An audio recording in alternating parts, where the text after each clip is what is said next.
Les saludamos desde el monasterio de Nuestra Señora de Montesión en Toledo. En el año de la vida consagrada hemos querido conocer esta realidad de vida contemplativa masculina única en la Archidiócesis de Toledo, una orden religiosa que pertenece a la familia benedictina. Bienvenidos. Ahora, Señor, según tu promesa, puedes dejar a tu siervo irse en paz, porque mis ojos han visto a tu Salvador, a quien has presentado ante todos los pueblos, luz para alumbrar a las naciones y gloria de tu pueblo Israel. Gloria al Padre y al Hijo y al Espíritu Santo. Bueno, pues estamos aquí con el padre José Ignacio, el superior de esta comunidad cisterciense de Toledo, y yo le voy a pedir que nos hable de la historia de este monasterio en concreto, de esta propiedad. Vale, su nombre es Nuestra Señora de Montesión, porque todas las comunidades de la orden están dedicadas a la Virgen. Todas las comunidades llevan el de Nuestra Señora de lo que sea, de la Oliva, de Huerta, de Viaceli, de San Isidro, etc. Entonces, aquí empieza la vida monástica, me parece que a finales del 15, finales del 15 más o menos, ahora mismo la fecha no la puedo decir. Entonces, ¿cómo va a surgir aquí la vida monástica en Toledo? Bueno, para empezar, la vida monástica de Madrid hacia el sur prácticamente es inexistente, por razón de que el esplendor del monacato, el desarrollo del monacato va a ser en los siglos de la Edad Media, ¿no? Y cuando la parte meridional de España se libera del dominio musulmán, pues no se han fundado monasterios. Y además ya la política es no extender, no fundar monasterios. Van a ser las órdenes mendicantes, franciscanos, carmelitas, dominicos, después los jesuitas, etcétera, los que van a ir evangelizando y trabajando en estas zonas. Ha habido algún monasterio en Jerez, de cartujos, etcétera, pero van a desaparecer pronto, ¿no? Entonces, aquí comienza por la iniciativa de un monje del monasterio de Piedra, en Zaragoza. Hay un monasterio cisterciense y este monje pasa unos años en la curia, en Roma, al servicio de la curia del Papa, y cuando él estima que ya ha cumplido su misión, le pide al Santo Padre volver a la vida monástica en su país.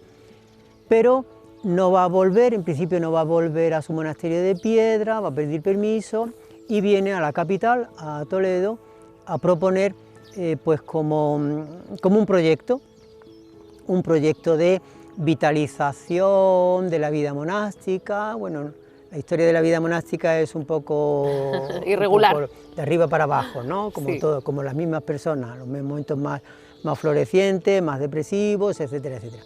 Vale, pues es tiempo de revitalización, de renovación, y entonces lo que va a pedir es llevar adelante un proyecto monástico en la línea cisterciense, siguiendo viviendo en la regla de San Benito, y va a ponerse en comunicación con personas que le puedan ayudar en ese proyecto, ¿no? Se va a poner en relación sobre todo pues, con el cabildo catedralicio, con canónigos, con sacerdotes, porque para dedicarse a este tipo de vida, lógicamente se necesitan unos recursos que mantengan este ritmo de vida, la oración y el trabajo, etcétera, ¿no? Bueno, pues le van a hablar de este lugar. Este lugar está a las afueras de Toledo, es un lugar de soledad, es un lugar de silencio. Evidentemente ahora hay mucho ruido de carreteras, de urbanizaciones, etcétera, pero esto entonces debía ser como mucho más recogido, ¿no? y se van a establecer o van a empezar ese proyecto de forma casi, ellos son cenobitas, viven en comunidad, pero van a empezar, él y sus pocos discípulos van a empezar a vivir casi como ermitaños en una ermita que hay al fondo la veréis, una ermita de la que queda pues prácticamente 2 paredes y un pequeño torreón. Parece que estaba dedicada a la Virgen bajo el título de Nuestra Señora de Montesión. Por cierto que esa advocación en una hermandad está, me parece que en la iglesia de Santo Tomé. Estuvo aquí y bueno, pues con la desamortización me parece que la llevaron allí y allí le dan culto. Nosotros no la tenemos.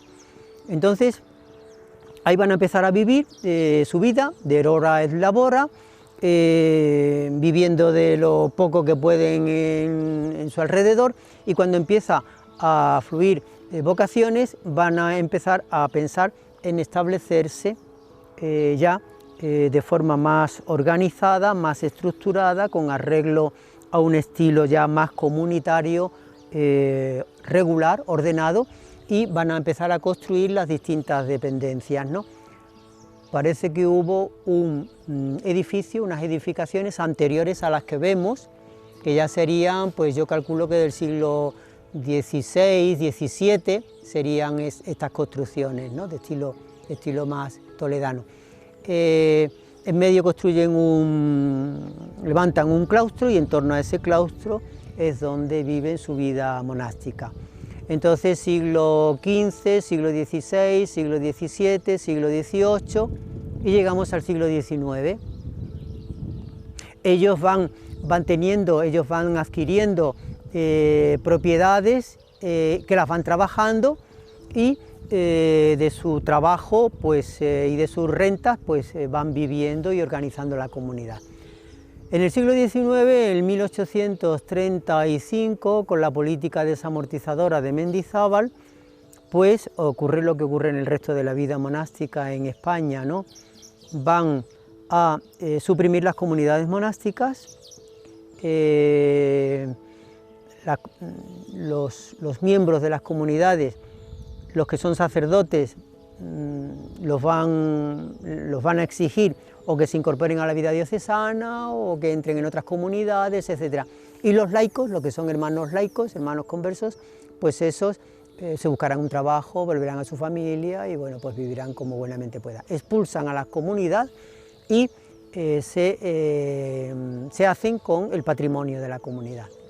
Entonces, la política desamortizadora, fundamentalmente con ese patrimonio lo que quiere es obtener recursos para la economía del país, y una política que va a adoptar es la de subastar el patrimonio, subastar las propiedades.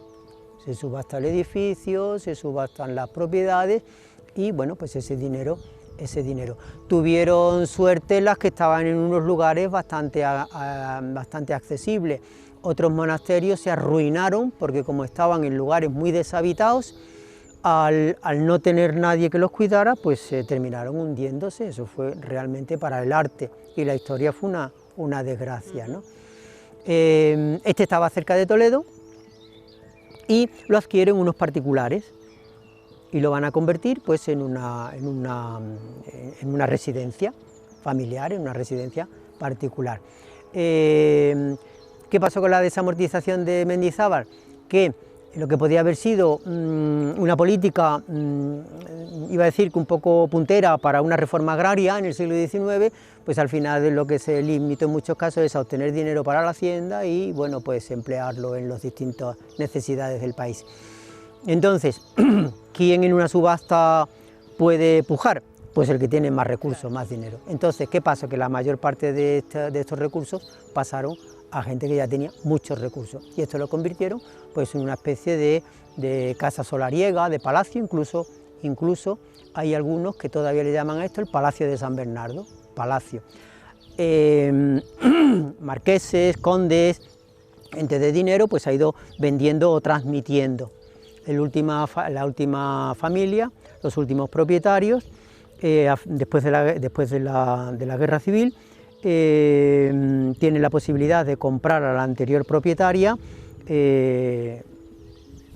su propiedad, y es un matrimonio, don Tirso Rodríguez y doña María del Rosario García Carchena o Carchena, me parece que se llama. Es un matrimonio que conoce la historia.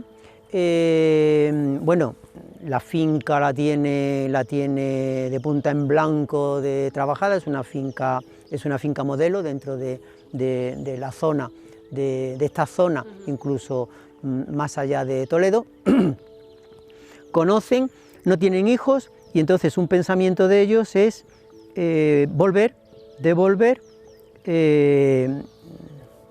a la vida monástica este ambiente, y van a entrar en comunicación con la orden, y va a ser a través de la comunidad de Santa María de Huerta en Soria, donde al final ellos van con su patrimonio a hacer una donación del monasterio y de parte de la propiedad a la orden, para que pueda desarrollar, si esto fuese una comunidad en crecimiento, poder vivir de sus recursos, de su trabajo, y con otra parte hace una fundación de tipo benéfico. Entonces ya estamos a finales de los 60 y la primera comunidad, grupo de hermanos que vuelven a la vida monástica en este lugar es, me parece que es 13 de noviembre de 1970. Como casa aneja, no tiene autonomía jurídica, aneja a la de Santa María de Huerta, de tal manera que el superior mayor de esta comunidad es el abad de la comunidad de Santa María de Huerta, que es el que dispone la venida y el traslado de los hermanos que aquí van manteniendo el monasterio, etc., ¿no? Entonces, el ideal hubiese sido pues una comunidad fuerte, con hermanos, generar aquí una comunidad suficiente para que pudieran ir afluyendo vocaciones, y entrar en un proceso, lo puedo explicar a lo mejor en otro momento, entrar en un proceso de camino hacia una autonomía jurídica dentro de la orden. Ahora mismo está, como digo, como casa aneja. Somos 4 hermanos, ya con años, y aquí estamos pues viviendo nuestra vida monástica a pesar del número que somos y con la misma ilusión. Padre José Ignacio, antes de pasar a las dependencias y de hablar pues de cuál es su día a día, de que nos presente también lo que es la zona residencial, vamos a decir, o asistencial que tienen, a mí me gustaría que nos explicase lo que estamos viendo, ¿no? Este jardín maravilloso en el que ustedes echan también mucho de su tiempo y de sus horas, ¿no? Una cosa que llama la atención de este monasterio es el alrededor del monasterio, ¿no? Iba a decir que la parte más extensa, pues fundamentalmente está ocupada pues por un olivar que bueno, pues gestionamos como buenamente podemos. Gran parte del espacio de la propiedad es monte, casi el 80% es monte, y por tanto ahí ni se cultiva, ni se produce, ni se explota, simplemente pues esta zona es zona más entre comillas, más salvaje o menos ordenada. Después está el olivar, y aquí delante nos encontramos con unos jardines que, bueno, para empezar diciendo que ahora mismo están pues bastante en precario, en la medida de nuestras posibilidades tratamos de mantenerlo, ¿no? Esta primera zona alta que está frente al edificio, en su origen parece que era una rosaleda, y después la han ido transformando en una zona más boscosa, con árboles. Aquí hemos tenido que talar porque se han secado por viejos, por la filomena, etcétera. Se han secado por lo menos una docena en esta zona alta, una docena de arizónicas, pues que tendrían 80 o 90 años, pero seca pero no tanto seca por escasez de agua, cuanto seca porque parece que hay una plaga en este tipo de arizónicas que las va comiendo por dentro como un taladro, ¿no? Pues hemos tenido que tumbar en este espacio solamente 10, pero que, bueno, pues llenaban de todo el espacio, ¿no? Para que os hagáis una idea, pues sería más o menos de esa altura. Hemos tenido que emplear iba a decir, personas expertas, ¿no? Entonces, nuestro trabajo fundamental, ora es labora, que es como el disco duro de la regla de San Benito, nuestro trabajo del labora fundamentalmente es de mantenimiento. Iba a decir que ahora mismo no nos fatiga otra cosa, no nos ocupa otra cosa, sino el mantenimiento en la medida de nuestras posibilidades, ¿no? Entonces, un elemento importante de ese mantenimiento es, pues bueno, mantener un poco como la ornamentación, la belleza, en la medida de nuestras posibilidades del entorno que tenemos, ¿no? Por eso tenemos allá al fondo un invernadero. Esto es toda a base de nuestro trabajo. Nosotros tenemos la jornada dividida, labora por la mañana, de 9 a 1, y por la tarde, pues más dedicado a la oración, a la lectura, etcétera, pero si hay que hacer alguna cosa un poco más urgente, pues también. Entonces, lo que sí tenemos es acompañamiento, ayuda de personas voluntarias, que vienen aquí, te decía, de una persona que viene de Madrid 3 veces a la semana, viene por la mañana y se marcha por la tarde. Entonces, con esa colaboración es como estamos. Les ayudan en las labores de jardinería, ¿no? Y de mantenimiento de toda la zona. De hecho, los setos, los árboles plantados, aquello no es un huerto, aquello es un invernadero, pues todas las plantas que veis están sacadas de esquejes y de semillas de otras, y trabajadas desde la semilla y del semillero. Estos cipreses que veis aquí, por ejemplo, sí, pues son semillas de aquel grandote que se ve ahí tan recto, sí, son semillas de ese, ¿no? Y bueno, pues es una labor de mantenimiento del jardín. La zona que hay gente que le llama más la atención, quizás por lo espectacular o por lo artístico, es la zona de ahí abajo, ¿no? Entonces, estos jardines lo proyectaron no los monjes, sino que la han debido de proyectar ya las familias que vinieron después de la ocupación, de la desamortización, ¿no? Por eso proyectan abajo un jardín que podríamos llamar de tipo más social, para fiestas, para recepciones, ¿no? Para eventos familiares, etcétera. Entonces lo van a ornamentar de manera muy espectacular. Van a poner como unas especies de fuentes de nenúfares, con toda una pérgola que debía ser extraordinaria, de granito, con columnas de granito, etcétera, que después se han sustituido por otra de ladrillo, con luz, con fuentes, con estatuas. Debe ser un espectáculo la plaza, ¿no? Ya queda ahora como el esqueleto. Tuvieron para ello que amurar un espacio y rellenarlo. Por eso yo le explico a mucha gente, digo, fijaos cómo está esta fuente, está más alta por aquí que por allá. ¿Por qué? Porque no había desnivel. Que lo que se hace sobre escombros pues tiene después su movimiento, ¿no? De eso queda pues los nenúfares todavía, quedan, pero dentro de la ornamentación pensaron en dos paños de muro con los que cierran la vista y llama la atención, pero al mismo tiempo parece que pretenden un objetivo.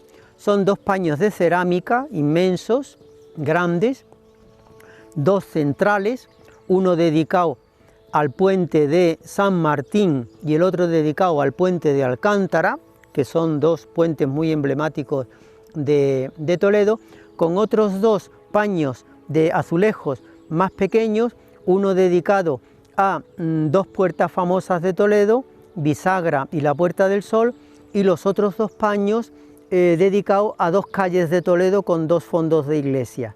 y después en los marcos del paño central, como una especie de marco, cuadrando el dibujo.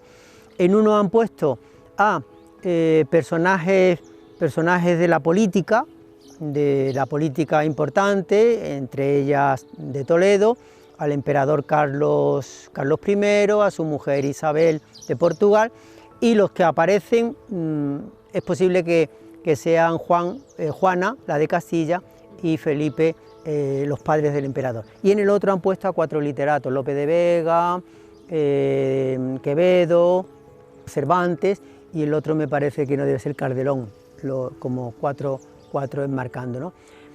Están puestos desde hace casi 100 años. Pues yo siempre que explico un hurra a los albañiles, ahí están, y no se han movido, excepto 4 azulejos, en 100 años no se han movido. Es decir, que la calidad del trabajo ahí está. Pensamos que nosotros vamos más allá que los demás, ¿no? Entonces, el de abajo es un jardín como muy espectacular, ¿no? Después tiene otra zona, una zona más privada, que ahora mismo la tenemos en muy precario porque hemos tenido que talar muchos árboles y la tenemos que proyectar de nuevo, pero sería como una zona más íntima, más para la familia, ¿eh? Y esto es un poco los alrededores que llaman la atención. Aquí en Toledo, antes de que los monjes vinieran a vivir, antes de que los monjes viniésemos a vivir dentro del monasterio, porque han estado viviendo ahí en una casita mientras que esto se habilitaba, aquí han venido muchas parejas de matrimonio a hacerse su reportaje de boda. De bodas, claro. Así que, es que aquí me lo dice, cuando nos casábamos y tal, pues me gustaría verlo, vale, pero explicas un poco como la situación, ¿no?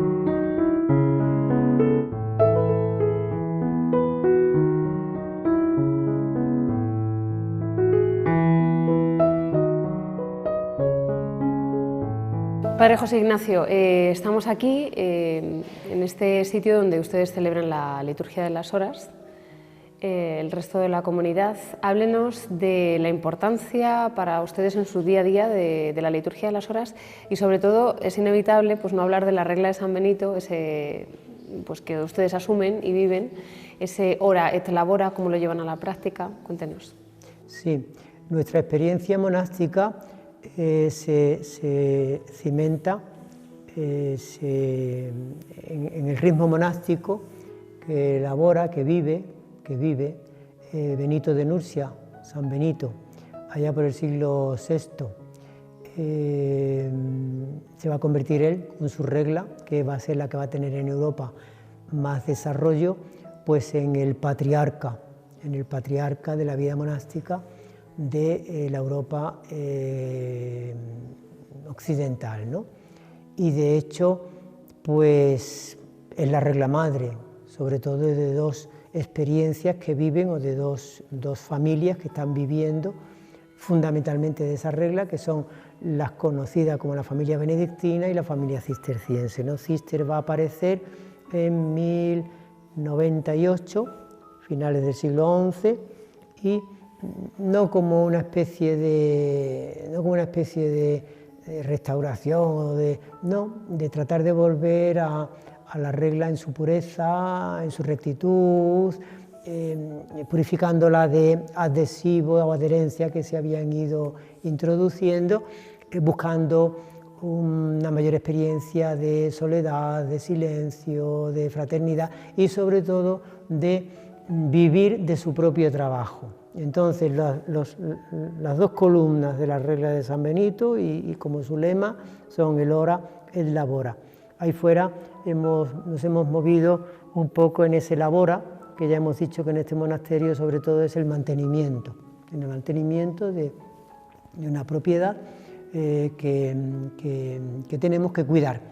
Ahí se nos va, de esta pequeña comunidad, nuestro labora cotidiano, ¿no? El arreglo de la casa, pero sobre todo ese. Y la otra columna fundamental es esa experiencia de la oración. Buscar a Dios en un ambiente de comunidad. Somos cenobitas, somos una fraternidad, somos una comunidad.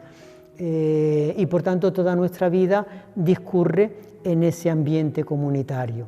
Oración comunitaria, refectorio común, trabajo común, escritorio común. Hasta hace 50 años incluso el lugar de descanso era una sala común. Hoy ya cada uno disponemos de nuestra pequeña habitación en donde pues está, iba a decir, una cama, una mesa, lo necesario para asearte y poco más. El resto de nuestra vida transcurre en medio de la comunidad, ¿no? Pues un elemento importante es la oración comunitaria y oración personal o individual.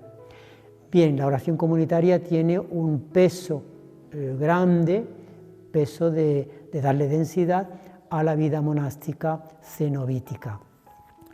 La Iglesia encomienda a todo bautizado que viva de la oración, evidentemente, que es la que le permite una relación con Dios fraterna, filial, amorosa, íntima. Y después está como pueblo, como comunidad, la oración litúrgica de ese pueblo creyente que es la Iglesia, ¿no? Vale, pues esas dos dimensiones están evidentemente en el monje como vocación llamada a relativizar otras dimensiones importantes de la vida humana, muy importantes de la vida humana, como es una familia, como es la esponsalidad, como es la paternidad, como es un trabajo en medio de la sociedad. Relativiza esos valores en su búsqueda de Dios, pero incluso que eso que es común a la vida consagrada y a la vida también ministerial del sacerdocio, en la vida monástica se señala esa búsqueda en un ambiente de mayor austeridad, de silencio, de soledad, de recogimiento, de más tiempo, más dedicación a la escucha de la palabra, la celebración de la liturgia. Que estos serían elementos importantes: celebrar la liturgia, celebrar la fe, escuchar la palabra para todo bautizado, pero de alguna manera la Iglesia va a pedir, a urgir a estas experiencias vocacionales que se conviertan como en el referente orante de la Iglesia, ¿no? Vale, pues un elemento importante de la oración comunitaria es la llamada liturgia de las horas, que esa es común a toda la vida consagrada, es común a la vida de la vocación ordenada, diáconos, presbíteros, obispos, y ojalá que también para los seglares, pero los seglares en esta experiencia han estado un poquito como más huérfanos o menos instruidos, que ha sido una pena, aunque se van dando pasos importantes. La liturgia de las horas lo que trata es de en un abanico de momentos ritmar la jornada del bautizado, la jornada del monje, ¿no? En torno a las siguientes varillas de esa estructura. Las 2 horas más importantes serían al comienzo del día los laudes y al final del día las vísperas. Esas serían como las varillas maestras. Entonces son oraciones de alabanza, son oraciones de súplica. Bien, al comienzo del día los laudes, al final del día las vísperas. Y después, en torno al resto de la jornada, pues en momentos puntuales, al comienzo del trabajo tercia, al final del trabajo sexta, al comienzo de la tarde después de un pequeño descanso, nona, ya estas 3 menores, estas 3 horas llamadas menores, ritmarían un poco el día.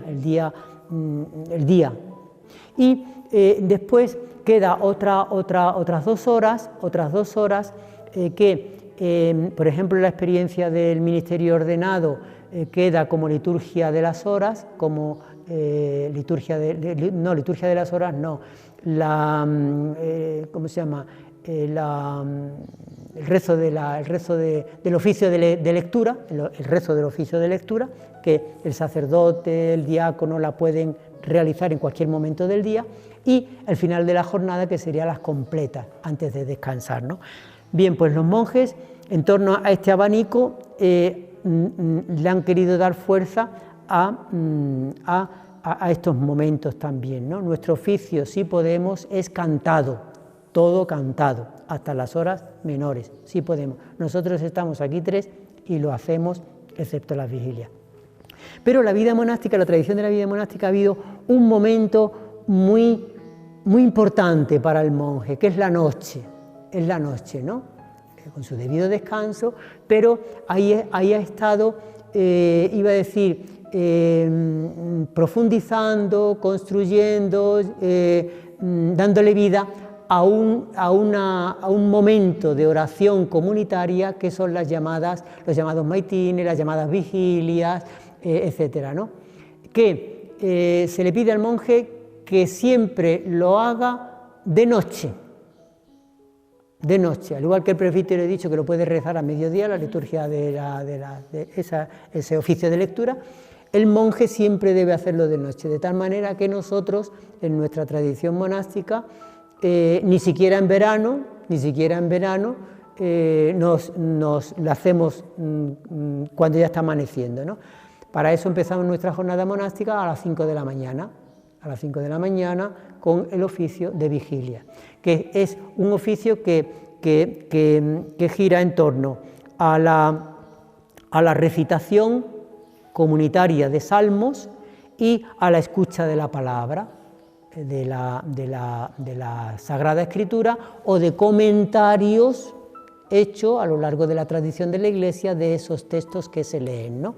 Ahí está el peso fundamental de ese tiempo. Suele durar en torno, los domingos tiene un poquito más amplio, pero suele durar, hombre, rezado sin canto, pues es más rápido, ¿no?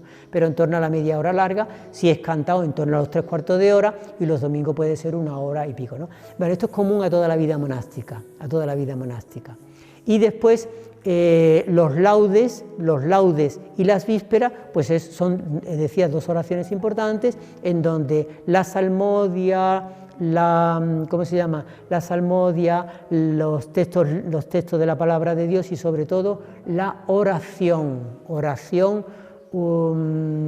de súplica, oración de intercesión, oración de petición, pues por toda la Iglesia, por toda la humanidad, etcétera, ¿no? Es un elemento importante de esos 2 momentos. Son oraciones de alabanza, de acción de gracias, por el día que comienza, por el día que termina, etcétera, ¿no?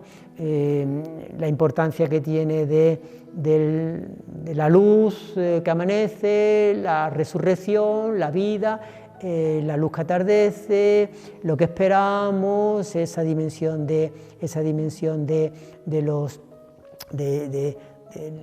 la plenitud que aguardamos, etcétera, etcétera, ¿no?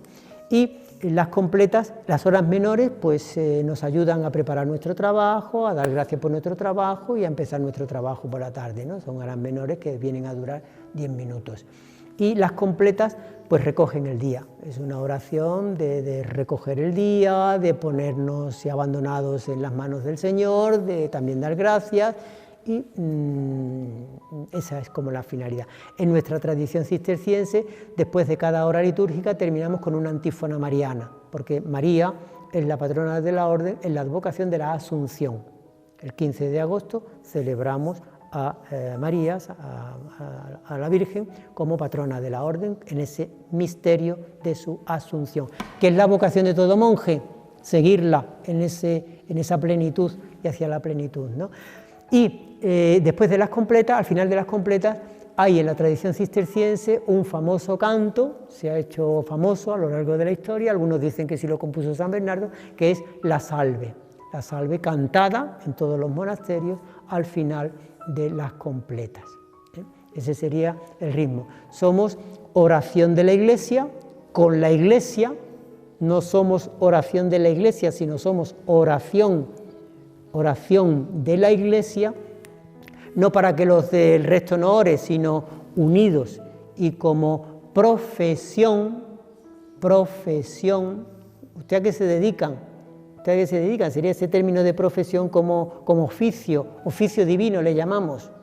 Profesión, nuestro trabajo, nuestra tarea, de la que no nos podemos excusar. Y de hecho en nuestras constituciones, para liberar a una comunidad de una hora menor, tercia, sexta o nona, necesita la autorización del abad general y su consejo, no la puede decidir un superior con su comunidad.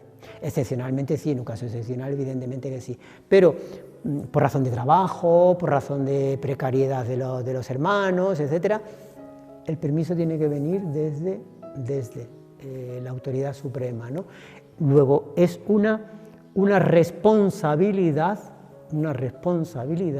grande esa nuestra tarea de nuestra vida comunitaria. Y después está, que sería interesante, a lo mejor en otro momento, yo ya os he hablado de recurrir a esa reflexión que hice sobre la lección divina, el ritmo orante individual personal, también muy importante en la vida monástica, en donde el monje quiere ponerse a la escucha de ese querer de Dios que quiere querer sobre todos los quereres, y valga el juego de palabras. La voluntad radical del que busca a Dios y lo busca relativizando otras cosas y poniéndolo como absoluto de su vida a través de ponerse a la escucha de la palabra, pero la escucha de las palabras, que son las circunstancias, las realidades, el vivir de la humanidad, también tenemos que estar a la escucha, porque por ahí Dios también, esa mediación también es de Dios, evidentemente discerniendo cuál una y cuál otra. Pero en esas dos escuchas, ahí está esa tradición, esa experiencia de la llamada lección divina, que sobre todo es a la escucha de la palabra, que supone sentarse, leer, desde la fe, desde el amor, rumiando, meditando, respondiendo a la palabra con la oración, bueno, hasta que el Señor, si le parece, nos conceda ese don que llamamos de la contemplación, ¿no? Que esa es una gracia que se recibe pasivamente, no se conquista, ¿no? A nosotros nos llaman los de la vida contemplativa, pero yo digo que la contemplación es un don al que yo puedo disponerme con mi compromiso de vida, con mi verdad de vida, con mi obediencia, con mi rectitud, con mi vivir diario, me puedo disponer, pero Dios es el que me abre la puerta y, como yo digo, se echa encima. Al místico, al contemplativo, Dios le ha arrollado, en el buen sentido de la palabra.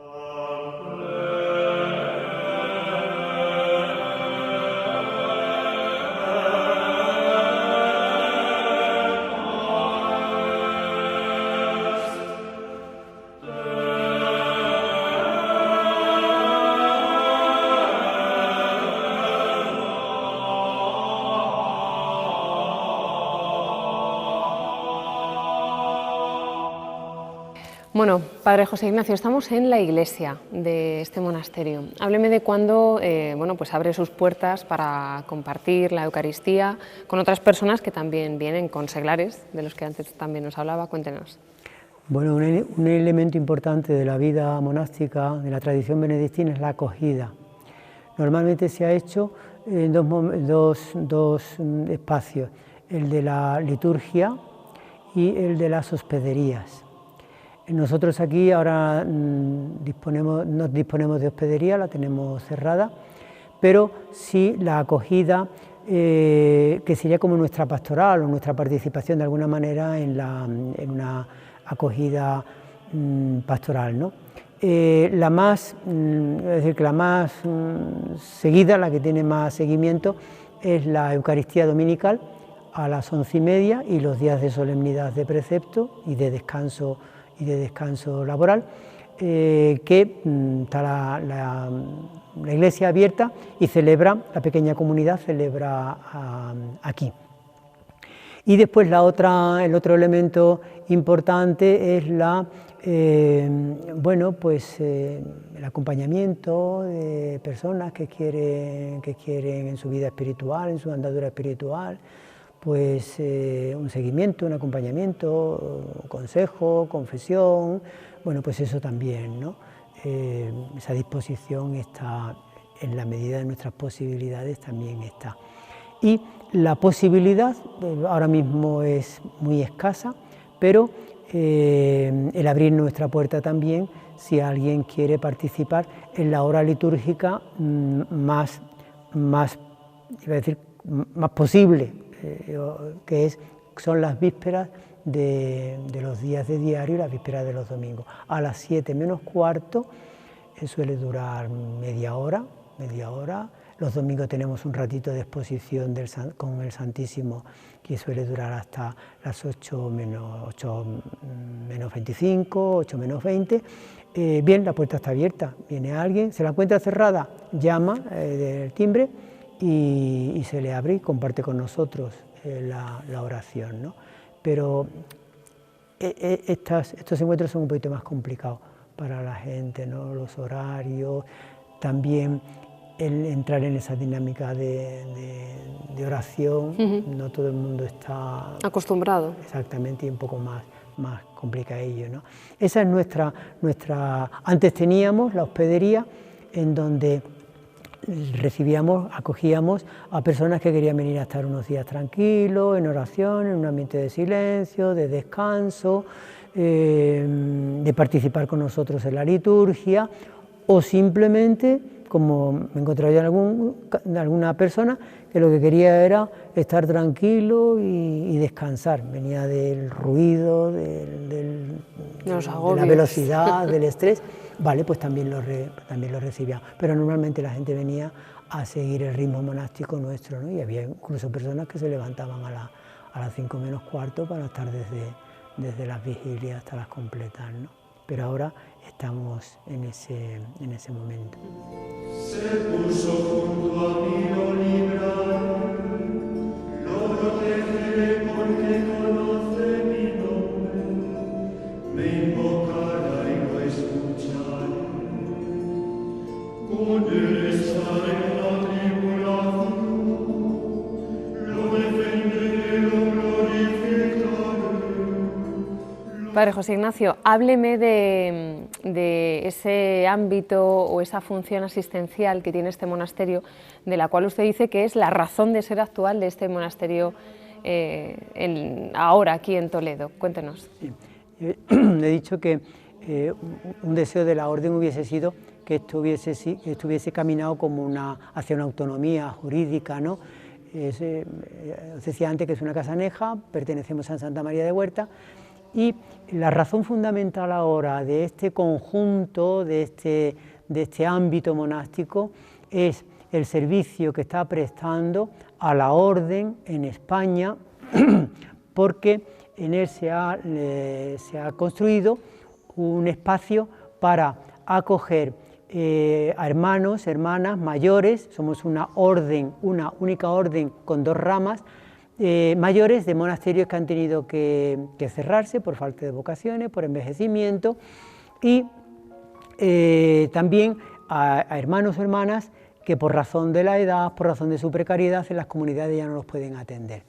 Bien, ahora mismo hay como unos 20 y tantos, y ha sido una solución, iba a decir, que a nosotros nos ha ayudado a que los hermanos, aunque fuera de sus experiencias y de sus vidas monásticas y de sus comunidades monásticas, puedan seguir viviendo en un ámbito conocido de fraternidad, tienen su ritmo litúrgico de las horas, la celebración de la Eucaristía a la que participamos pues, nosotros con los laudes, la atención, su rato de lección, su jornada monástica y sobre todo seguir viviendo la fraternidad monástica. Entonces, evidentemente ha supuesto cambiar algunos aspectos de su vida, pero se han protegido, se han cuidado, se están cuidando otros, ¿no? Está asistido y atendido por personal civil contratado y lo importante es ese sentido, ¿no?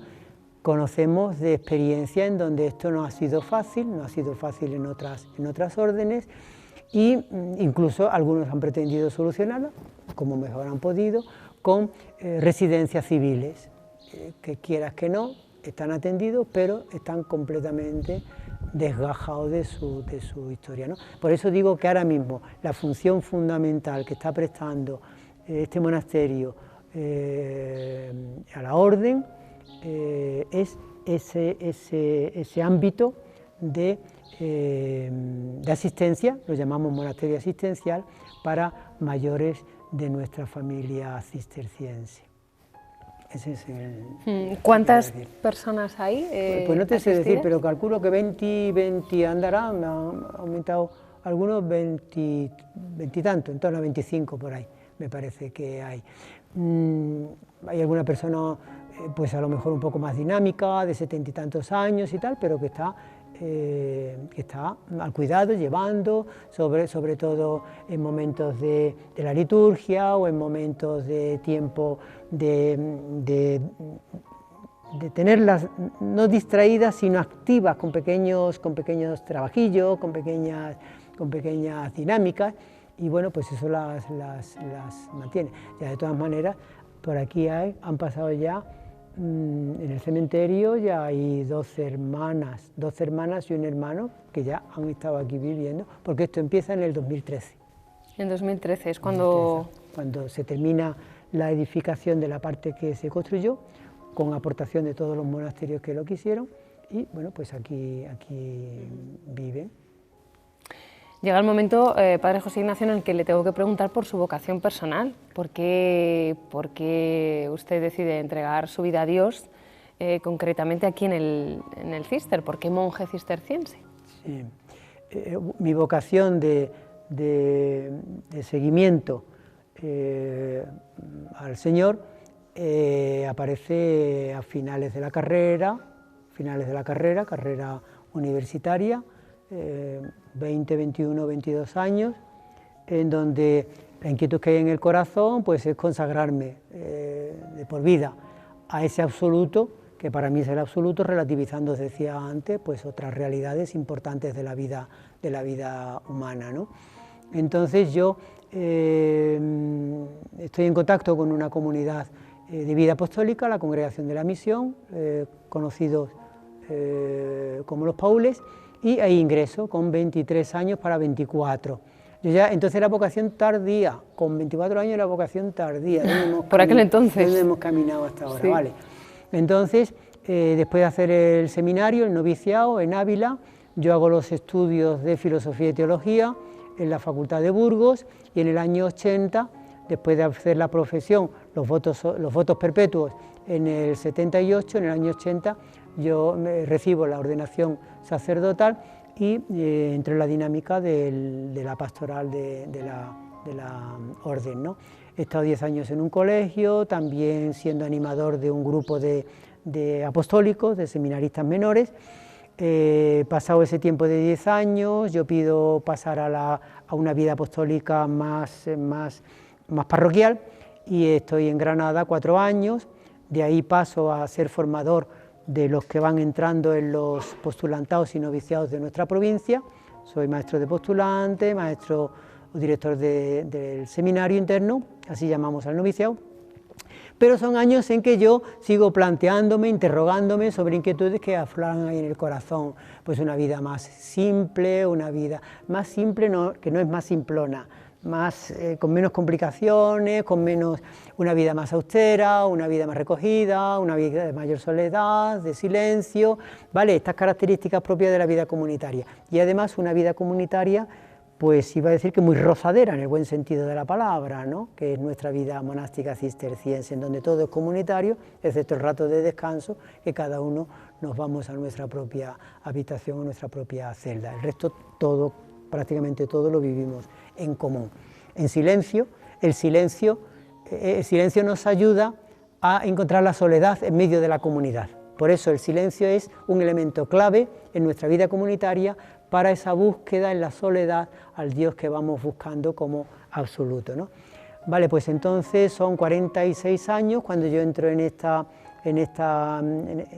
petición a la Congregación de la Misión, pido permiso para hacer una experiencia en Santa María de Huerta, allí paso el curso del 90, 96, 97, llego al discernimiento de que sí, de que esto es de Dios, pido permiso en la congregación, me lo dan, pido permiso en la orden, me lo dan, y entonces empieza un proceso del 97 al 2000 llamado de tránsito, porque yo ya soy profeso, yo ya soy consagrado profeso perpetuo, pero y por tanto yo ya estoy vinculado a la vida consagrada, pero quiero dar el paso a otra realidad o a otra familia, en este caso monástica. Entonces el Código de Derecho Canónico te exige 3 años en ese periodo de pasar definitivamente, dejar una e incorporarte a la otra, ¿no? Por tanto, el 1 de noviembre del año 2000 yo hago la profesión solemne en Santa María de Huerta y me incorporo como miembro de pleno derecho, con las plenas obligaciones como hermano de esa comunidad, ¿no? Entonces siempre ha sido mi vocación, pues esa búsqueda de Dios, ya digo, no ha sido tardía, pues en mis años universitarios, pues ahí estaba la inquietud. Yo siempre he tenido una vida, voy a decir como creyente, voy a decir que un poquito más allá de búsqueda, ¿no? De oración, de participación en la vida sacramental, pero era un laico con mi vida familiar, y de hecho, si yo no hubiese entrado a la congregación, pues seguramente hubiese seguido haciendo algún tipo de oposición dentro de una profesión propia de las licenciaturas de Derecho, como he tenido otros hermanos que lo han hecho, y bueno, pues seguramente hubiese formado una familia, hubiese tenido una profesión, pero el Señor me llama por otro lado, y ahí está. Pero dentro de la vida consagrada, el Señor sigue llamándome con otras insistencias, y aquí es donde aterrizo, ¿no? Yo creo que este es mi lugar, aquí estoy feliz, no me cambio, yo incluso se lo he dicho a mucha gente, no me cambio por ninguno de mis hermanos, que son todos profesionales, que tienen familia, como cosa simpática o como cosa anecdótica. Cuando me veo con mis hermanos, digo, lo único que os envidio es que podéis ir al mar y os podéis bañar en el mar. El resto no os envidio absolutamente nada. Es simplemente un poco explicar ese sentido de pertenencia, ese sentido de anclaje, ese sentido de haber encontrado el sentido de mi vida, aunque a la mayoría de la gente pueda decir que yo he perdido mi vida inútilmente metiéndome. Yo no me encuentro recluso, soy completamente libre, completamente libre, en el sentido de que esta es la decisión desde la libertad y desde mi opción como persona que he hecho, ¿no? Buscar al Señor en este ámbito y con estas circunstancias, en donde lo fundamental, las circunstancias ayudan, pero evidentemente el camino interior hay que ir haciéndolo día a día, ¿no? Entonces esos son como los brochazos fundamentales, y después el estar aquí en Montesión como casa aneja, pues ya depende de las necesidades de la comunidad, de la obediencia. Ya es la 4ª vez que vengo en ese ir y venir. Vine como superior del 2006 al 2013, marché como prior en la comunidad de Santa María de Huerta del 2013 al 2018, vine otra vez aquí como superior, después estuve propuesto para ser superior en Santa María de Villacelli, aquello no cuajó, y un año como maestro de novicio de nuevo, una vez que estaba aquí, bueno, desde esa libertad que te da pues la obediencia, libertad que da la obediencia, que algunos pensarán que les esclaviza el eso de estar en esa experiencia de obediencia. ¿Obediencia a quién? pues a la voluntad de Dios que decíamos antes, ¿no? Yo a quien quiero escuchar es a Dios. ¿Y por medio de qué? Pues las mediaciones que me da. Y una mediación fundamental para mí como consagrado y perteneciente a una fraternidad es la que me viene del abad como signo, como mediación importante, clave de esa escucha de lo que Dios quiere en mi discurrir de cada día, ¿no? Y aquí, pues bueno, ya decía que estamos 4 y viviendo en paz y sosiego, buenamente. Muchas veces hasta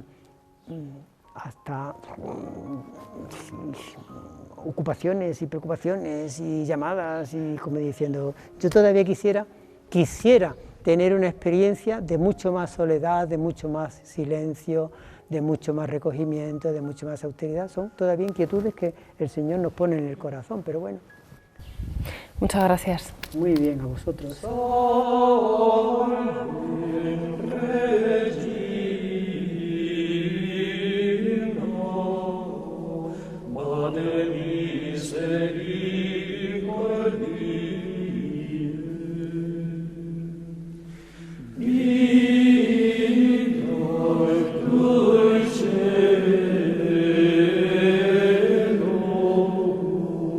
Espes